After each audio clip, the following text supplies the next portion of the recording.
Iblis bangkit melawan Israel. Apakah melalui teroris?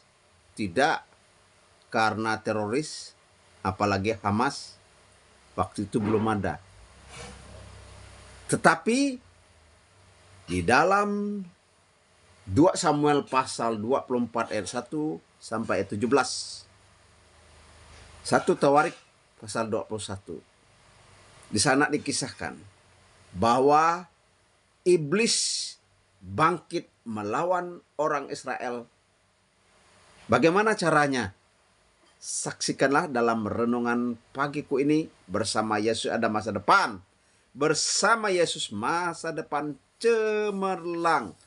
Pasti, pasti, pasti. Saudara yang dikasihi dan diberkati oleh Tuhan, kita sering mendengar bahwa Tuhan memberkati umat Israel. Tuhan menjaga dan melindungi umat Israel. Bahkan kita juga mendengar bahwa Israel adalah umat pilihan Allah. Israel adalah biji mata Tuhan. Nah, saudara yang dikasihi dan diberkati oleh Tuhan, ada suatu peristiwa di mana iblis bangkit melawan Israel. Dia tidak memakai musuh, dia tidak memakai orang jahat, tetapi dia memakai raja orang Israel sendiri. Nah, ini kaget bukan? Iblis memakai Daud sebagai raja untuk mencelakakan umat Israel. Nah, agak kurang masuk akal ya. Tetapi itulah yang terjadi, dicatat di dalam 1 Tawarik pasal 21 dan 2 Samuel pasal 24 ayat 1 sampai ayat 17. Iblis membujuk Raja Daud supaya menghitung kekuatan angkatan perangnya, angkatan bersenjatanya, dibuat suatu sensus.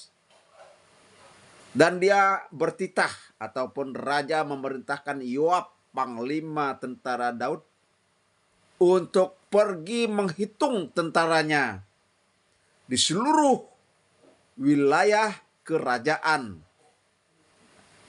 Daud, kerajaan Israel. Tetapi Daud enggan melakukan perintah itu. Dia menunda, lalu dia mengusulkan kepada Raja Daud. Sudah mulai sebenarnya Tuhan mau mencegahnya lewat Yoab. Ya. Tuanku, bukankah itu tidak bagus? Itu perbuatan yang tidak berkenan kepada Tuhan. Tetapi sepertinya Daud menekan Yoab untuk melaksanakan perintahnya. Akhirnya Yoab pergi untuk menghitung tentara atau orang-orang yang bisa menjadi atau memikul senjata angkatan perang Raja Daud. Setelah dihitungnya beberapa bulan, datanglah Yoab memberi laporan. Laporannya adalah bahwa seluruh Israel jumlahnya ada 1.100.000 dan Yehuda itu lebih daripada 400.000 orang, sedangkan suku Benyamin dan Lewi tidak dimasukkan karena mereka tidak dimasukkan dalam sensus Yoab. Nah, apa hasilnya saudaraku yang saya kasih? Apakah Daud senang? Mungkin dia senang dan mungkin dia bangga, tetapi kebanggaan itu segera berakhir. Tuhan berfirman kepada pelihat, atau boleh disebut nabi, namanya adalah Nabi Gad, Gad, sahabat Daud sendiri. pelihat itu atau Gad dikasih tahu atau difirmankan oleh Tuhan satu firman. Bilang kepada Daud bahwa perbuatannya itu bodoh, bahwa perbuatannya itu tercela. Saya tidak suka, kata Tuhan. Suruh dia pilih. Ada 3 malapetaka. Yang pertama, Israel akan dihukum selama 3 tahun, atau Daud sendiri akan melarikan diri menjadi buronan selama 3 bulan, atau Israel akan ditulahi, dikutuk oleh Tuhan selama 3 hari.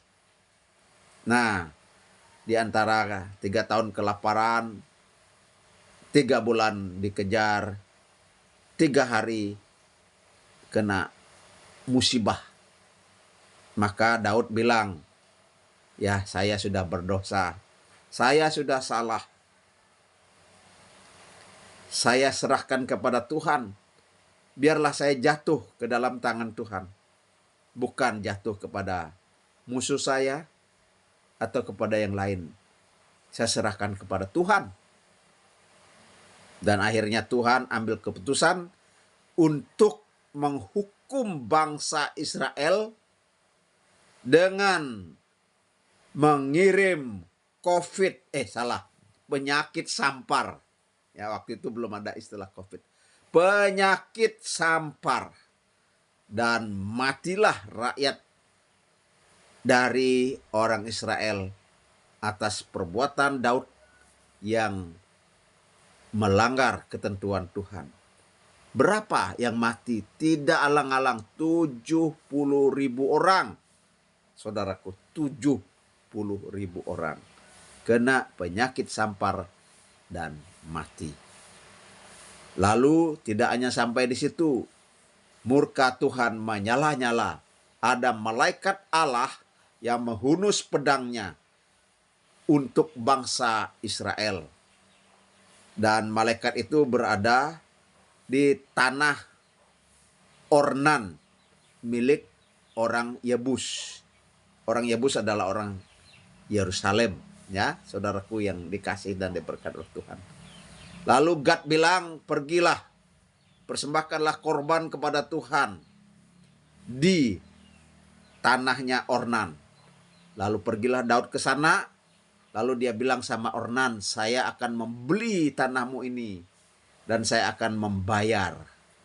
Dan memang dibeli dan dibayar, walaupun Ornan sendiri dia bilang, enggak apa, saya kasih kepada raja, saya kasih kepada Raja Daud.